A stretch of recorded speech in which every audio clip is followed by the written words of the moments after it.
the reports come from? Did you get an initial? One PodVader. That's football. Every angle of the NFL covered. All that kind of stuff, I get it. This, no question about it, is Next Fan Up. We're going to unleash hell here in December. Hello and welcome to an interview edition of the Next Fan Up podcast. Hey everybody, PodVader here, back from my Super Bowl hiatus, sort of. I only come back for the interviews. That's my role.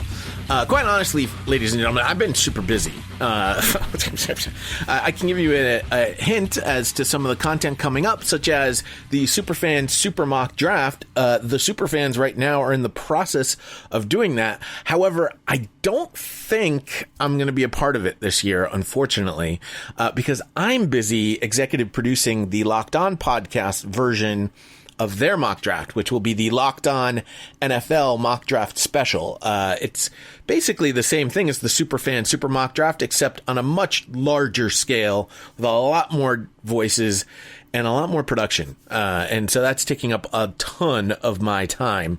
But, you know, you'll hear me every now and then. I know we're not on a regular schedule. Unfortunately, that's just sort of the way that things are these days. That's why it's important to subscribe anywhere you hear great podcasts like Apple Podcasts, Google Podcasts, Spotify. I've been listening on Spotify quite a bit. I listened to our last episode with Justin and Monty and Kevin, and I have a feeling those guys really hold something back when they're on the show with me. But that was a great one, our free agency reaction show. They presented a lot of information there, so if you missed that one, hey, it's a podcast, so it's available whenever you want to listen to it. Just go back and check our archives. As I mentioned, anywhere great podcasts are heard. On this particular episode here, I am talking to two upcoming prospects for the NFL draft. One is a wide receiver from the University of Syracuse, also known as Syracuse University. That is Sean Riley. And also another prospect from UNLV, Jericho Flowers. These guys probably will be late round draft picks if they are drafted at all. I do really believe that these guys are really good football players. Quite honestly, they would be a great addition to any team. And you're going to hear my interviews with them in just a minute. If you want to hear more of this type of content, all you have to do is send us an email, nextfanup@gmail.com. You can reach us on Twitter @NFU Podcast. And we have a Facebook page, facebook.com/NFU Podcast. So without further ado, let's hear Sean Riley. It's my pleasure now to bring in special guest to the podcast. He was a wide receiver at the University of Syracuse. He was their primary kick returner for all 4 years. It's Sean Riley. Sean, how are you today? I'm doing good, you know, getting by with this quarantine going on. I hear that. I think that's pretty much the case of everybody.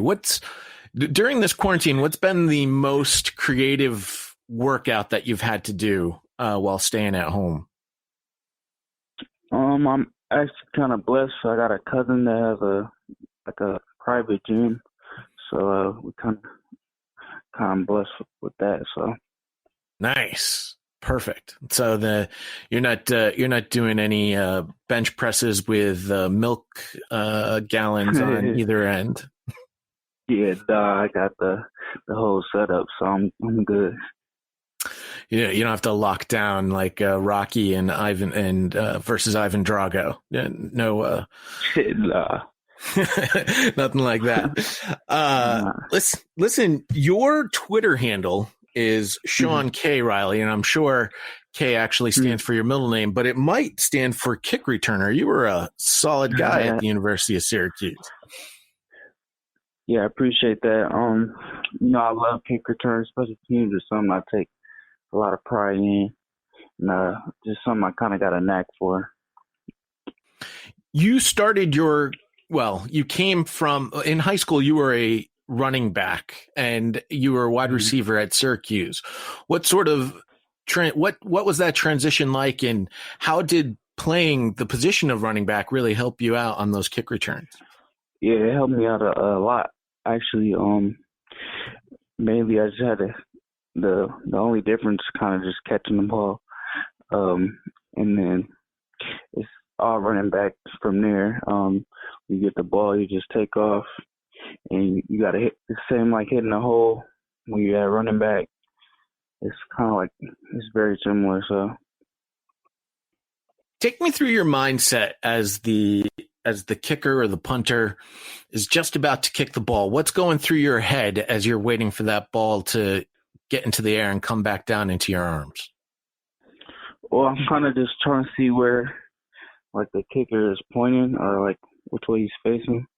So I got a good idea where the ball's about to go. But then after that, it's just looking the ball all the way in, and then just running as fast as I can, because it's kind of hard for the guys that tackle me when you going full speed. So yeah. Did you watch any of the XFL games when they were on? Yeah, it's crazy because they the way they allow the tackles and the hard hits, and it's like you can target and do whatever you want, so it's kind of crazy.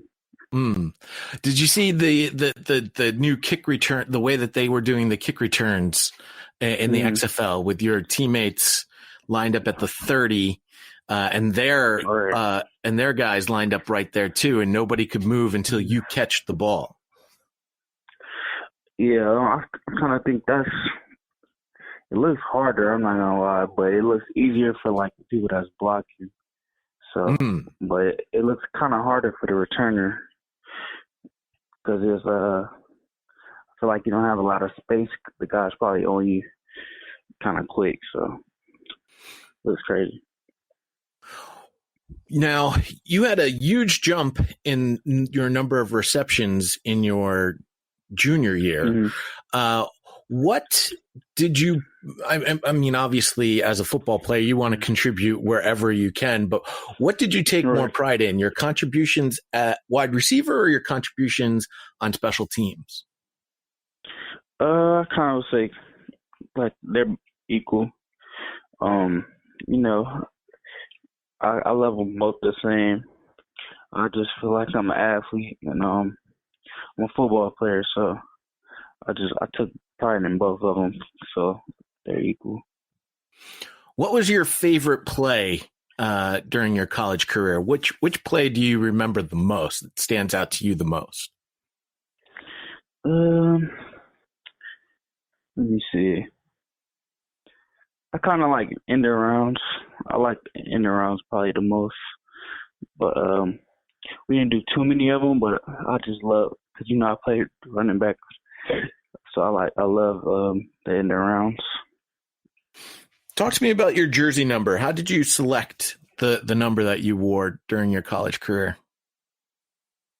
So when I got to Syracuse, they gave me number 20. I wore number 2 in high school. And then I got that switched to number 10. I like Deshaun Jackson, growing up, a guy I looked up to. And I kind of wore that throughout my junior year. Then I switched to number 1. I just felt like it was time for a change. It was a number that I also liked as well. So that's kind of how that went. Now, I've done a little bit of my research here, Sean, and I found an article that says that you're a pretty good DJ. Yeah. I had a friend who DJ'd. He was a friend of mine. I went over to his house. He had his whole setup, and I just started playing around with his DJ set, and it was a hobby I kind of picked up on. So. Well, from the way the article was written, if things don't work out for you in football, and I'm sure they will, this is definitely more than a hobby that you could fall back on. This could be something that you can make a career out of. Yeah, absolutely. It's something my friends always tell me, but I don't really look at it that way, because I'm mainly a football player. But yeah, that's definitely something I can always fall back on. Of course. Listen, I'm not going to take anything away from you from the football field. Your highlight film is outstanding. If you haven't seen it, ladies and gentlemen, just go on YouTube and search up Sean Riley. You can also go to Sean's Twitter page at Sean K. Riley. He's got some things posted there for you to check out as well, some of his highlights. Mm-hmm. One of my favorite highlights of your career, and again, this is one of the things that I love most about football players is the guys that never give up on the play. And there's a great touchdown catch that you had where the pass wasn't intended for you. It was intended for one of your teammates. It bounced off his hands, and you come diving in off of the camera angle. Like you're nowhere to be seen. All of a sudden, you just see this flash. It's Sean Riley diving for the ball, catching it before it hits the ground, and it's a touchdown. That's the sort of thing that when I'm looking at football players, that's the kind of football player I want my team. Talk to me about that never give up mentality that you bring to the football field. I just feel like anything can happen on a play. So, it's only one football, I'm kind of a greedy player, so I kind of always want the ball in my hands. So if we throw an interception, I'm going to go try to get the ball back. Or whatever, it's one ball, so that's my mentality. Just go get it. Nice. One last question for you. As I was reading your bio on the Syracuse website, and they've listed you as a 2-year starter at slot receiver. Mm-hmm. Do you appreciate being called a slot receiver, or would you just prefer to be called a wide receiver? Because quite honestly, there's no such thing as a slot receiver anymore. Everyone's just a wide receiver to me. Right. I am a wide receiver. I don't really mind it, the slot receiver tag. That's what they kind of label guys like me. But, it is what it is. But, yeah, I'm absolutely a receiver because I can play inside and outside receiver. But that's just a kind of tag they throw on people. So it's all good. And ultimately, when it all comes down to it, you're all just football players, and that's really all that matters. Exactly. Awesome. Exactly. Well, listen, Sean, we'll all be watching the NFL draft when it comes up, and hopefully we're going to get a chance to hear your name getting called on one of the 3 days that happen, however they decide to broadcast the NFL draft this particular season. Absolutely. Stay safe, keep those hands clean, and don't touch your face. Likewise. It's my pleasure now to bring in a very special guest. He is from the University of Nevada, Las Vegas. He finished his career as a defensive back, but really, this is a football player. His name is Jericho Flowers. He was named to the all-decade team of the University of Nevada, Las Vegas as a defensive back. But Jericho, thanks for joining the show. You started in your freshman year by making the sacrifice of switching to wide receiver for a little bit. Yeah, it was, I just like playing football. I've always been good at football itself. So it wasn't in high school, there was no primary position. So moving to receiver was actually fun because it's always something I wanted to do because I love making plays for the team. That's the type of attitude that goes a long ways when looking for a top prospect for an NFL team. The guy that's just going to, do what the team needs. And you did more than what the team needed. I mean, you were actually a performer at wide receiver too. You scored touchdowns in overtime. I mean, you weren't just playing football. You were performing and contributing. Not to sound cocky or anything, but I don't try to play football I want to help the team out, but anywhere the team puts me, I'm trying to perform. So special teams, defense, offense, I'm going out there to kind of set a tone and go out there and perform to the best of my ability. So I'm going out there to show exactly what I could do at that specific position. I feel like my ability and my effort doesn't change regardless what position I'm at. I'm going to attack the field, attack the play every time. Speaking of attacking, I mean, one thing that when you talk about some of the great corners in the game,